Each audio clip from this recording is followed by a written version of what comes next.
Welcome to Pratap classes. दोस्तों, Pratap classes के YouTube channel पर आपका स्वागत है। आज है 28 मई 2026 और 28 मई 2026 के जितने भी इंडिया और वर्ल्ड के जो करंट अफेयर्स के क्वेश्चन बनते हैं, आज उनका अपने डिस्कशन करेंगे। पूरा वीडियो ध्यान से देखना और लास्ट में आपसे क्वेश्चन पूछूंगा जिनके जवाब आपको कमेंट बॉक्स में देना होगा।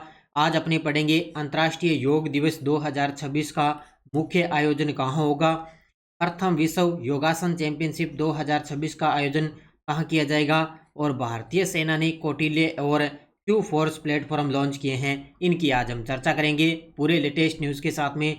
डेली आपको सुबह ये 7:15 पर ये करंट अफेयर्स की क्लास आपको मिलती है।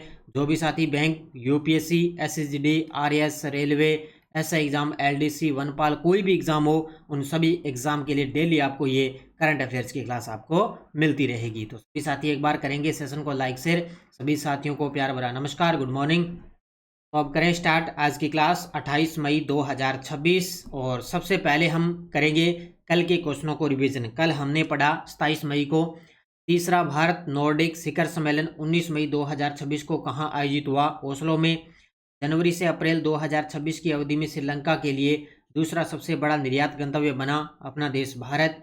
Nepali feature film elephants in the fog ने कौन सा अंतर्राष्ट्रीय पुरस्कार जीता, तो अन सर्टेन रिगोर्ड जूरी पुरस्कार। इंडिया सेमीकंडक्टर मिशन ने निवेशक सहायता ऑनलाइन पोर्टल कब शुरू किया, 26 मई 2026 को। केंद्रीय गृह और सहकारिता मंत्री अमित शाह जी ने किस राज्य में बीएसएफ की सांचू पोस्ट का दौरा किया, तो राजस्थान में। उपराष्ट्रपति सीपी राधाकृष्णन जी ने नई दिल्ली में स्थित उपराष्ट्रपति भवन में पीपी सत्यन द्वारा लिखित किस पुस्तक का विमोचन किया, तो the library man of India, the story of PN Panicker.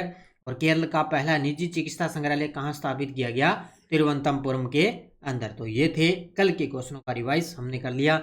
ये अपनी ऑल इन वन की टेस्ट सीरीज है। इसमें daily test, weekly test, monthly test और मंथली पीडीएफ वगैरह आपको मिल जाती है। पीडीएफ, मंथली पीडीएफ का प्रिंट निकाल के अच्छे तरीके से आप अध्ययन कर सकते हो। तो ये आप जरूर ज्वाइन करें। अब आरएस की वैकेंसी आ चुकी है, तो आरएस के लिए भी ये टेस्ट सीरीज रामबाण साबित होगी।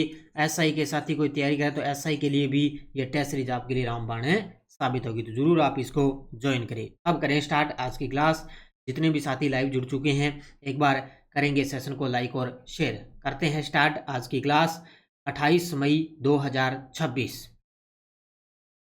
पहला क्वेश्चन, एसी अंडर 23 एसी कुश्ती चैंपियनशिप 2026 में पुरुष फ्री स्टाइल कुश्ती में स्वर्ण पदक किसने जीते हैं। ये देखो आपके सामने तस्वीर के अंदर दो खिलाड़ी आपको दिखाई दे रहे हैं, दोनों के दोनों कुश्ती के खिलाड़ी। तो अंडर 23 एसी कुश्ती चैंपियनशिप का आयोजन हुआ था वियतनाम के अंदर। कहाँ पे आयोजन हुआ, वियतनाम में। यहाँ पे दो खिलाड़ी हैं जिन्होंने स्वर्ण पदक जीता, एक मोहित कुमार और एक है चंद्रमोहन। इन दोनों खिलाड़ियों ने इसके अंदर 2 स्वर्ण पदक इन्होंने जीते हैं। तो गजब का प्रश्न है, मोहित कुमार और है चंद्रमोहन।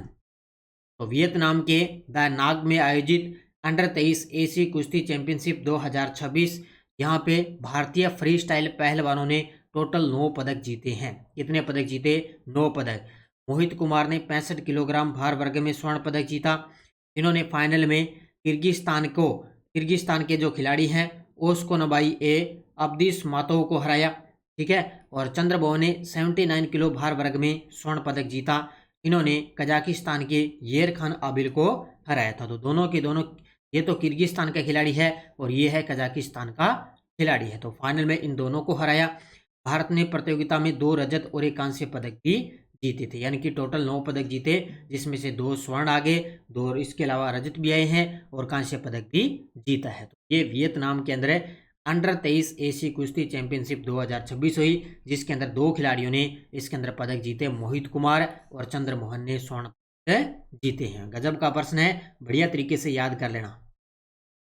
गुजरात के खावड़ा में 3.37 गीगावाट घंटे की बैटरी ऊर्जा भंडारण प्रणाली का शुभारंभ किस कंपनी ने किया है। ये देखो आपके सामने तस्वीर में, गुजरात के खावड़ा में 3.37 गीगावाट का की घंटे की एक बैटरी ऊर्जा भंडारण की शुरुआत हुई है। और ये की है किसने, अडानी ग्रीन एनर्जी लिमिटेड ने। किसने, अडानी ग्रीन एनर्जी लिमिटेड द्वारा इसका शुभारंभ किया जा चुका है। अब ये चीन के बाहर, यानी कि दुनिया का सबसे बड़ा एकल स्थान बैटरी भंडारण संयंत्र स्टार्ट हो चुका है गुजरात के अंदर। तो अडानी ग्रीन एनर्जी लिमिटेड ने गुजरात के खावड़ा में 3.37 गीगावाट बेस है BES यानी कि जो है ये अपने बैटरी ऊर्जा भंडारण प्रणाली है उसको शुरू कर दिया है। यह चीन के बाहर दुनिया का सबसे बड़ा एकल स्थान बैटरी भंडारण संयंत्र है और ये परियोजना भारत की नवीकरणीय ऊर्जा और ग्रिड विश्वसनीयता को मजबूत करेगी। तो ये अब चीन के बाहर दुनिया का सबसे बड़ा एकल स्थान बैटरी भंडारण कहाँ पे लग गया? गुजरात के खावड़ा के अंदर। ठीक है, तो इसको याद रखना बढ़िया तरीके से। अगला क्वेश्चन, अंतर्राष्ट्रीय योग दिवस 2026 का मुख्य आयोजन कहाँ आयोजित किया जाएगा? ये देखो आपके सामने तस्वीर में ये आ रही है 21 जून। क्या आ रही है? 21 जून आ रही है और अंतर्राष्ट्रीय योग दिवस का आयोजन होगा। तो इसका जो मुख्य आयोजन होगा वो होगा कोलकाता के अंदर। कहाँ पे होगा? मुख्य जो आयोजन होगा वो कहाँ पे होगा? कोलकाता के अंदर। ठीक है, तो ये घोषणा की थी केंद्रीय आयुष राज्य मंत्री और स्वास्थ्य और परिवार कल्याण राज्य मंत्री श्री प्रताप राव जाधव द्वारा घोषणा हुई थी। प्रताप राव जाधव द्वारा अंतर्राष्ट्रीय योग दिवस 2026 का मुख्य आयोजन कहाँ पे होगा? कोलकाता में, जिसकी थीम रहेगी अब की बार स्वस्थ वृद्धावस्था के लिए योग। क्या रहेगी? अब की बार इसकी थीम रहेगी स्वस्थ वृद्धावस्था के लिए योग। और ये इस योग के माध्यम से शारीरिक और मानसिक स्वास्थ्य को बढ़ावा देने पर रहेगा। मुख्य आयोजन याद रखना कोलकाता में होगा और थीम विशेष तौर से याद रखनी है स्वस्थ वृद्धावस्था के लिए योग। ठीक है, तो ये आपको याद रखना है अंतर्राष्ट्रीय योग दिवस। प्रथम विश्व योगासन चैंपियनशिप 2026 का आयोजन कहाँ किया जाएगा? प्रथम विश्व योगासन चैंपियनशिप का आयोजन होगा 4 से लेकर 8 जून को। कहाँ पे? अहमदाबाद गुजरात के अंदर। कहाँ पे होगा? 4 से 8 जून के बीच में अहमदाबाद गुजरात में प्रथम विश्व योगासन चैंपियनशिप 2026 का आयोजन होगा। जो हमारे खेल मंत्री है डॉक्टर मनसुख मांडविया, इन्होंने इसका शुभंकर जर्सी वगैरह लॉन्च कर दी है। ठीक है, प्रथम विश्व योगासन चैंपियनशिप 2026 का आयोजन अहमदाबाद गुजरात में होगा। 4 से लेकर 8 जून 2026 तक होगा। इसमें 60 प्लस देशों के 500 प्लस खिलाड़ी भाग लेंगे, जिसमें से युगांडा, जापान, श्रीलंका, केन्या और नीदरलैंड भी शामिल है।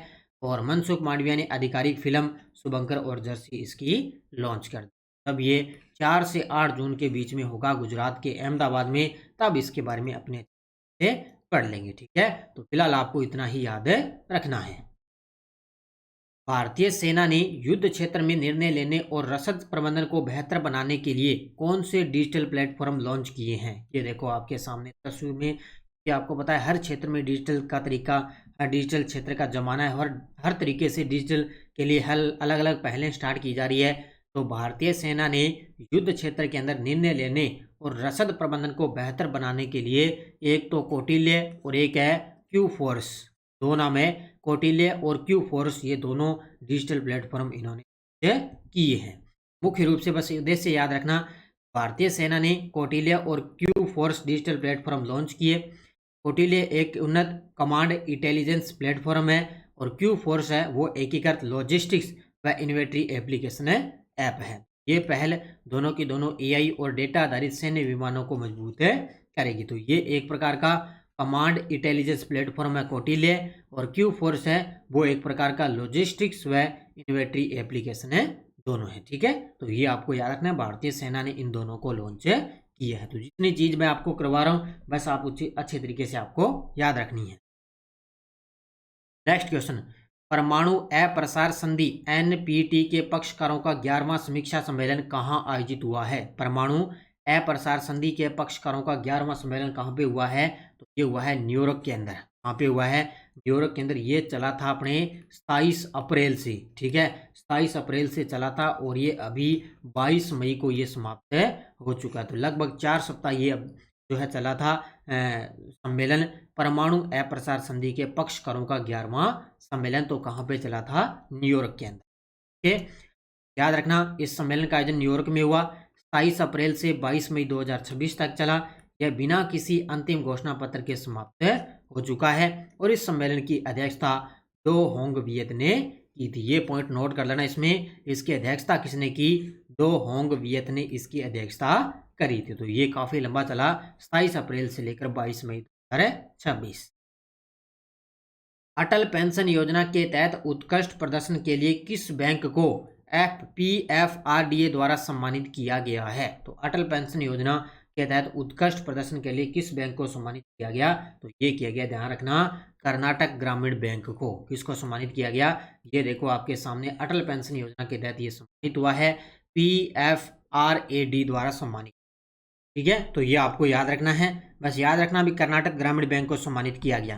तो कर्नाटक ग्रामीण बैंक को अटल पेंशन योजना के तहत हेतु PFRDA से सम्मानित किया गया, क्योंकि इस बैंक ने लगभग 1,73,500 के लक्ष्य के मुकाबले 2,49,185 खाते खोले हैं और लगभग उपलब्धि दर रही है 142% रही। इसी के साथ कर्नाटक इसमें शीर्ष प्रदर्शन करने वाला बैंक बन चुका है। ये आपको याद रखना है अच्छे तरीके से। मुंद्रा तट के पास मादक पदार्थों की तस्करी के खिलाफ संयुक्त अभियान किसने चलाया है? मुंद्रा तट के पास मादक पदार्थों की तस्करी के लिए संयुक्त अभियान किसने चलाया? तो ये भारतीय तटरक्षक बल और गुजरात ATS ने। ये गजब का प्रश्न है, क्योंकि आजकल पता है आपको, नशे वगैरह सब कुछ होने लगा है, क्योंकि धीरे धीरे इसका जो है मादक पदार्थों की जो तस्करी है वो धीरे धीरे बढ़ रही है। तो उसी के अकॉर्डिंग मुंद्रा तट के पास मादक पदार्थों के लिए संयुक्त अभियान चलाया है भारतीय तटरक्षक बल ने और गुजरात ATS ने। क्योंकि मुंद्रा तट कहाँ पे है? गुजरात में। भारतीय तटरक्षक बल और गुजरात आतंकवाद विरोधी दस्ता ने मुंद्रा तट पर संयुक्त अभियान चलाया। लगभग 25 से 26 मई को यह संचालित हुआ अभियान। पिछले 5 वर्षों में दोनों एजेंसियों को 15वां सफल मादक पदार्थ विरोधी अभियान चलाया गया था। लगभग 5 वर्षों में दोनों एजेंसियों का 15वां सफल मादक पदार्थ विरोधी अभियान चलाया गया था। कहाँ पे? गुजरात के अंदर। ये आपको याद रखना है, इस प्रकार का क्वेश्चन आपको देखने को मिल सकता है। अब देखो आपके सामने वन लाइनर करंट। भारत और अमेरिका ने महत्वपूर्ण खनिजों और दुर्लभ मृदा तत्वों की सुरक्षित आपूर्ति के लिए समझौता किया है। महाराष्ट्र कैबिनेट ने सावंतवाड़ी रेलवे स्टेशन का नाम बदलकर लोकमान्य मधु दड़वंते रेलवे टर्मिनस रखने के प्रस्ताव को मंजूरी दी है। ये क्वेश्चन छप सकता है भी, क्योंकि चर्चित स्थलों में से प्रश्न बनेगा कि सावंतवाड़ी रेलवे स्टेशन का नाम बदलकर क्या किया जाएगा? लोकमान्य मधु दड़वते रेलवे टर्मिनस किया जाएगा। भारत और अमेरिका के बीच द्विपक्षीय व्यापार समझौते पर चर्चा के लिए अमेरिका के प्रतिनिधिमंडल 1 से 4 जून 2026 तक दिल्ली के दौरे पर रहेंगे। तो 1 से लेकर 4 जून तक पर आएंगे, अमेरिका के प्रतिनिधि शामिल होंगे। ठीक है, तो ये टेलीग्राम ग्रुप है। कोई सूचना, कोई लिंक, कोई नोटिफिकेशन, सब आपको टेलीग्राम पे सूचना मिलती है। पिछले वीडियो का क्वेश्चन क्या था? भारत के चंद्रयान 3 मिशन को American institute of aeronautics and astronautics द्वारा कौन सा पुरस्कार प्रदान किया गया? तो ये मिला है गोडार्ड एस्ट्रोनॉटिक्स अवार्ड मिला है। तो ये आपको याद रखना। बहुत सारे विद्यार्थियों ने बड़े गजब के जवाब दिए, उन सभी को बहुत बहुत शुभकामनाएं। अब देखो क्वेश्चन फॉर यू। भारत के रक्षा मंत्री राजनाथ सिंह ने 300 किलोमीटर मारक क्षमता वाली किस स्वदेशी सार्वभौमिक रॉकेट प्रक्षेपण किया? अग्निबाण, त्रिशूल, प्रहार, सूर्यास्त्र। इसका जवाब आपको कमेंट बॉक्स में देना है। और यस्टरडे डोज अपनी समारा झील रामसर नम भूमि स्थल भारत के किस राज्य में स्थित है? उड़ीसा के अंदर। ये 2021 के अंदर लेब असिस्टेंट में आया था। उत्तरी गोलार्ध में व्यापारिक पवनों की दिशा होती है उत्तर पूर्व से दक्षिण पश्चिम। पृथ्वी के कुल जल का कितना प्रतिशत भाग महासागरों में है? 97%। मकालू, अन्नपूर्णा, गोसाईनाथ शिखर किस हिमालय में है? मध्य हिमालय में। डोन नदी, भीमा नदी और मूसी नदी किसकी सहायक नदियां हैं? तो ये है कृष्णा नदी की। तो ये थे यस्टरडे डोज अपनी। लगभग पॉलिटिकल हमने ज्योग्राफी है वो लगभग अपनी कवर होती जा रही है अच्छे तरीके से। अब आपको फिर नेक्स्ट डोज जवाब देना है। यह सभी पठार किस महाद्वीप में है? किम्बरले का पठार कहाँ पे है? बर्कली पठार, अनहेम पठार, तुआमाम्बा पठार और हरमसले पठार। ये बताने हैं भी पांचों के पांचों पठार है वो किस महाद्वीप के अंदर स्थित है, क्योंकि सेकंड ग्रेड के अंदर यहाँ से एक आधा प्रश्न फिक्स अभी यहाँ से पूछा जाएगा। ठीक है, तो ये थी आज की अपनी क्लास। सभी साथी करेंगे वीडियो को जाते जाते लाइक शेयर। और ये अपनी LDC की बुक आगे भी आज से संपूर्ण राजस्थान में मिल जाएगी और नानक पब्लिकेशन ऐप से भी जाके आप ये परचेज कर सकते हो, क्योंकि जयपुर में मिल जाएगी और लगभग आज संपूर्ण राजस्थान के अंदर ये बुक आपको LDC की बाजार में मिल जाएगी। और second grade plus PT, third grade की टेस्ट सीरीज है, LDC है, CAT के, इन सब की टेस्ट सीरीज आपको उपलब्ध करवाई जा रही है। जल्द ही आपके लिए SI की और RS की करंट अफेयर्स की टेस्ट सीरीज लॉन्च हो जाएगी। तो इसके लिए आप अच्छे तरीके से तैयार रहें, क्योंकि एग्जाम आ चुका है। RS का भी एग्जाम डेट फिक्स हो चुकी है, तो इसलिए लगातार पढ़ो। खूब सारी भर्तियां आई हुई है, बढ़िया तरीके से मेहनत करो और लगातार करंट की क्लास देखो। RS वाले और SI वाले लगातार ये डेली वाली क्लास देखो, आपका करंट अफेयर्स का क्वेश्चन गलत नहीं होगा। धन्यवाद। जय हिंद, जय भारत, जय राजस्थान।